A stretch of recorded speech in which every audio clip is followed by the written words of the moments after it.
nggak tahu apa barangkali nasib saya dibeginikan terus ya. Nggak tahu saya, memang kalau saya ikuti ya kembali seperti yang saya alami pada tahun 2016 dulu. Saya dituduh, difitnah, menunggangi, menggerakkan, membiayai, sama dengan sekarang sebuah gerakan unjuk rasa besar. Andai kata saya ini punya kemampuan menggerakkan gerakan massa yang begitu luas di tanah air kemarin, andai kata saya punya uang, dan tentu uangnya itu banyak dengan menggerakkan aksi-aksi seperti itu, saya juga nggak punya niat, tidak terpikir untuk melakukan sesuatu yang menurut saya tidak tepat saya lakukan. Belakangan ini ramai kabar mengenai tudingan aktor intelektual di balik demo penolakan UU Cipta Kerja. Partai Demokrat, salah satu pihak yang dituduh memiliki peran di balik layar demonstrasi penolakan UU Cipta Kerja. Banyak pula tuduhan yang menyasar pada Presiden ke-6 RI Susilo Bambang Yudhoyono atau SBY. Tuduhan pada SBY bukan kali ini saja terjadi. SBY kerap disebut sebagai dalang sejumlah demo besar yang terjadi di tanah air.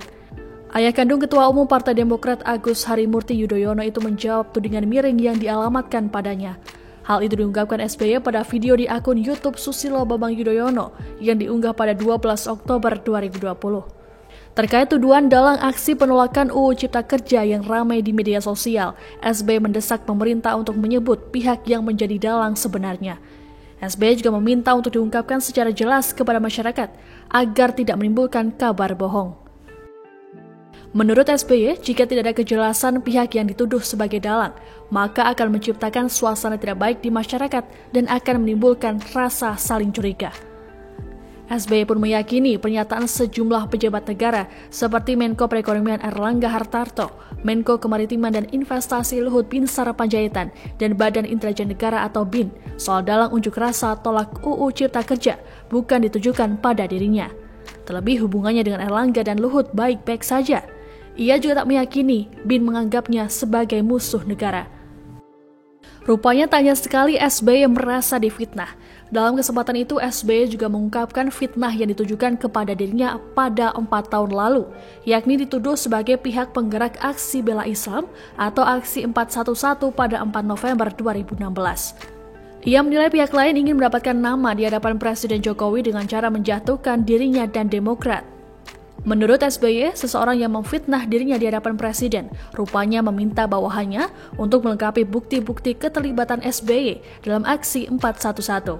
Namun, bukti tersebut tidak ditemukan. Setelah mendapatkan informasi, ada yang melakukan fitnah padanya dan mengetahui pelakunya, SBY mengaku langsung mendatangi Wiranto, yang saat itu menjabat sebagai Menko Polhukam. Setelah bertemu Wiranto, SBY juga menemui Wakil Presiden Yusuf Kala pada saat itu untuk menanyakan hal yang sama. Selang beberapa bulan, SBY memiliki kesempatan bertemu Presiden Jokowi pada 2017. Pertemuan tersebut dimanfaatkan untuk mengklarifikasi informasi yang didapatnya. Bahkan saat bertemu langsung dengan Presiden Jokowi, SBY mengungkapkan rasa sakit hatinya atas tuduhan tersebut.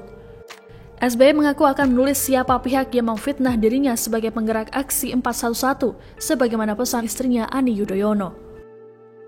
Bahkan sempat viral aksi anggota fraksi Demokrat Beni Harman yang pimpin walkout saat sidang rapat pengesahan Omnibus Law UU Cipta Kerja di gedung DPR RI Senin 5 Oktober 2020 lalu. SBY mengungkapkan alasan partainya menolak pengesahan UU Cipta Kerja itu.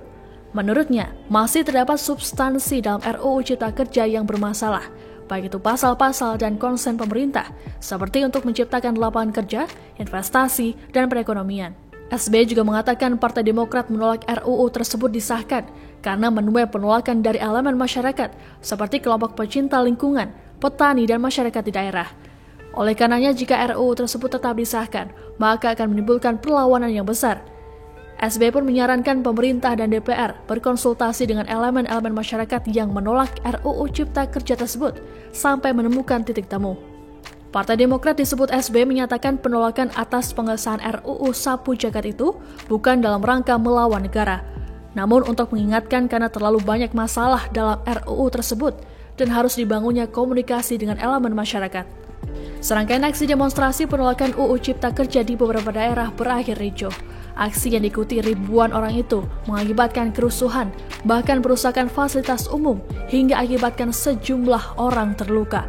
Beberapa pihak bahkan meyakini ada dalang di balik kerusuhan demonstrasi penolakan UU Cipta Kerja. Berita-berita hoaks bertebaran, tuduhan-tuduhan dialamatkan, entah tepat sasaran atau sekedar mencari kambing hitam. Terima kasih sudah nonton, jangan lupa like, subscribe, dan share ya!